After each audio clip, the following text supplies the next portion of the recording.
Maintenant, nous voici dans la cuisine, là où tout se prépare, là où les musiciens et les rappeurs font une comparaison de leur talent. Lui, il apporte son expérience en tant que musicien et rappeur, ancien rappeur. Je ne sais pas si est-ce que je dois dire. Nous sommes à Khatrol avec Boss. Boss, maa ngi lay nuyu. maa ngi lay nuyu Pape Sidi Fall. maa ngi ci jàmm.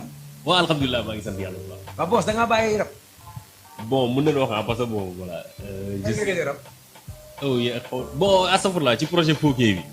Mais bon man je me suis jamais défini comme étant rappeur quoi. C'est-à-dire je me suis toujours défini comme étant réalisateur musical. Donc le rap bon voilà c'est-à-dire benn fonction la bu may def mais du fonction numéro 1 en fait ça ne l'a jamais été.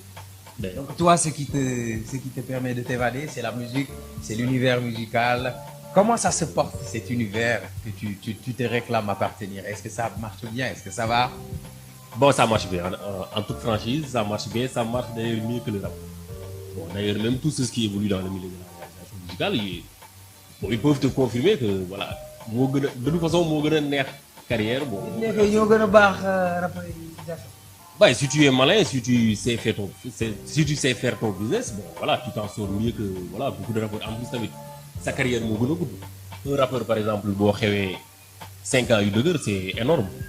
Donc, t'es un beatmaker, bon, voilà, sa carrière yàgg. Mun nga xew chaque jour.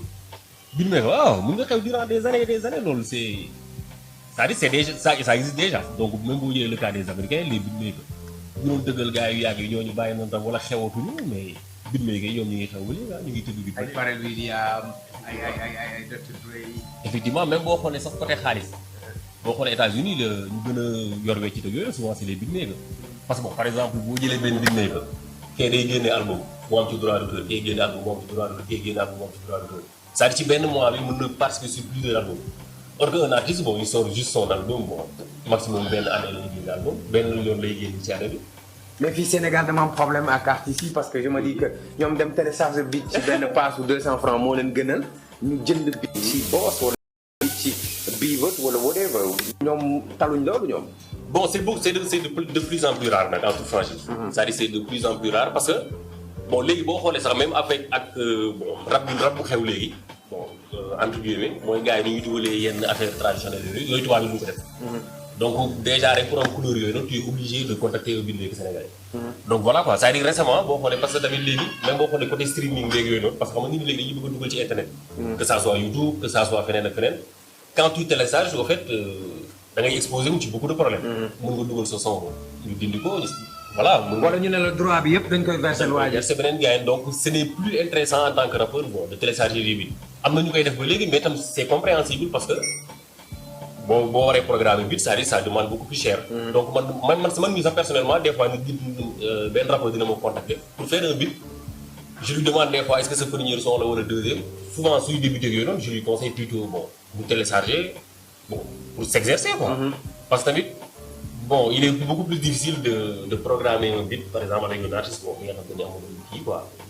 Expérience. waaw amul expérience parce que booy tëgg waaye après da ngay coach yu métti bon c'est pas trop évident. Donc je préfère bañ a lekk sa xaalis tamit bon di la nga télécharger. Donc c'est compréhensible. Ouais bon man musique moom depuis le début bon je tiens à être honnête. Jouons carte sur table jouons la carte de l'honnêteté. Beatmaker Sénégal yi. wax dëgg yàlla yéen a ngi tëgg ay beat. mais beat yi du génn Banjul gi. Beatmaker. MAO rek la ñuy def Sénégal fii beatmaker surtout hip hop bi. musicien mbalax yi ñoom dañuy dem génne bassiste bi guitariste bi soliste bi maanaam guitariste bi sax nga génne kii def drums marimba bi bu ci nekk dañ koy enregistrer piste par piste mu amoon liggéey bu gros bu nekk mais fii da ngay ñëw logiciel bi day programmer lépp c'est des prédéfini quoi. mais loolu est-ce que du loolu moo tax gars yi naan beatmaker yi dañuy yomb dañuy joobe. Non bon d'abord sax déjà pour être honnête man la plupart en fait des sons yi nga xamante ne je les vends en toute franchise là c'est-à-dire chiffre d'affaires mooy nekk ci côté bi léegi ba ma jaayee biir matul semaine ou bien quelque bon voilà mu nekk France ak yooyu donc. voilà nit léegi ci ñaata la toll. bon ça dépend en fait ci ban type bi nga bëgg bon dan c'est voilà ban. par exemple bi nga jaayee Kaaw ñaata nga jaayee. bon bi nii ça dépend des fois 50 euros des fois 100 euros bon ça dépend tamit ci côté droit yi tamit. am na bi yi nga xamante ne da nga koy jaay tu perds les droits moo da nga koy jaay beaucoup plus cher gars yi su koy utiliser. Bon bu ci perte problème moom la bu son bi defee buzz c'est lui qui en bénéficie.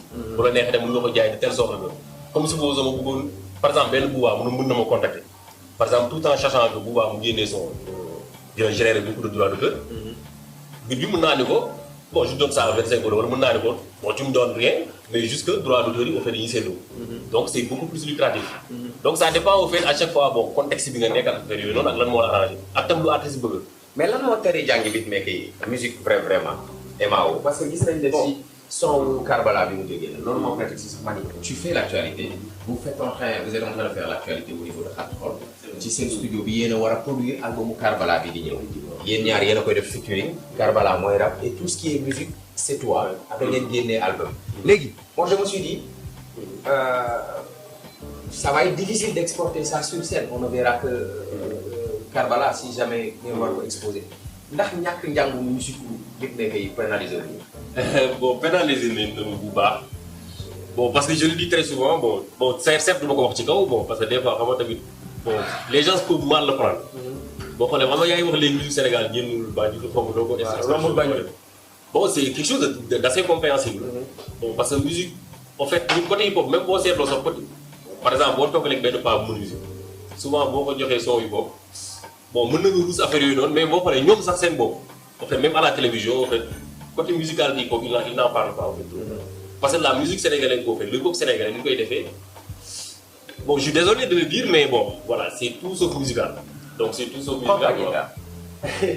Prends ta guitare. Boss, est-ce qu'avec une guitare on peut faire quelque chose de hip-hop? waaw dañuy dégg si guitare. waaw guitare bon par exemple su ma joxee exemple par exemple mën naa def supposons accord salsa par exemple c'est-à-dire on dit salsa mais bon ça sonne salsa n'est-ce pas léegi su ma ko defee hip-hop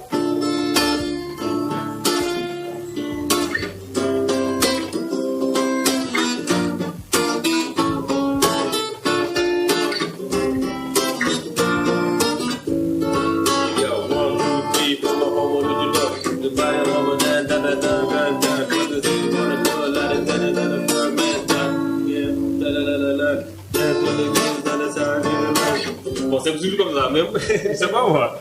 mun naa defee daal moom tamit ko.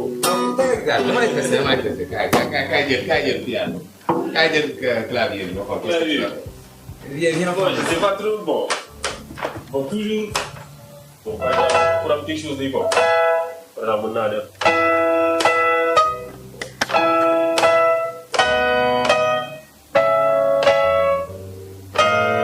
bon foofu du baax dama improviser rek de.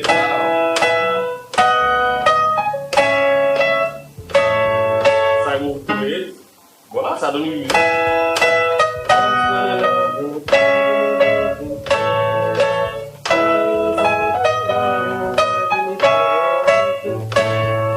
C'est juste ça. Donc, si je comprends bien, c'est dans cet univers que tu t'es dit que tu vas faire un album avec Karbala. Comment c'est venu cette idée de faire un featuring avec un rappeur et toi en tant que musicien? Comment c'est venu? Bon, c'est parti au fait de Capo Cousier, ben réalisateur. Donc voilà, c'est parti de lui. Dama toogoon di waxtaan ak moom. ñuy waxtaan noonu ba dugg ci Karbala bon Karbala woon mu soo doon jox précédemment. ñu waxtaan ba dugg ci ay waxam ak yooyu noonu la idée bi ñëwee. mu woo Karbala wax ko Karbala tamit idée bi neex ko mu ne ma saa yi dana lii. après ba ñu commencé démarrer nag après bon voilà on a démarré comme ça tout naturellement. Tout naturellement bon voilà. À la base, c'était pas parti pour un album. À la base, c'était pas parti pour un album. Juste bon, je voulais en fait on voulait juste faire ben affaire bu ndaw bi nga xamante ni comme par exemple ben 5 titres genre affaire yooyu noonu mais quand on a débuté parce que bon ba ñu débuté xam nga maa lay wax léegi côté musique côté Sénégal.